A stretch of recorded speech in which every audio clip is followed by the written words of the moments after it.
ברוכים הבאים למופע של הסוס שלי. לימדתי צני כמה תרגילים ואנחנו היינו רוצים להראות לקהל הרחב את מה אנחנו יודעים לעשות. אז היום אני אראה איך הוא יודע להרים רגל קדמית. הוא פשוט עושה ככה. כשאני אומרת לו, רגל ימין, רגל שמאל. לא לעשות פדיחות צני. לא, כמעט, זאת, כן, רגל. כן, כן, יש, גוד. הוא טוב, רגל שנייה עכשיו. רגל. שימו לב, אני אומרת לו ללכת אחורה, והוא הולך אחורה. אחורה, סני. אחורה. סני, אחורה. לא, את זה. אחורה. גם לא את זה. לא.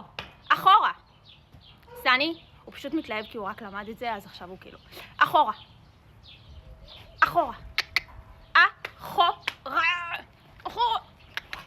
עוד. אחורה. כן.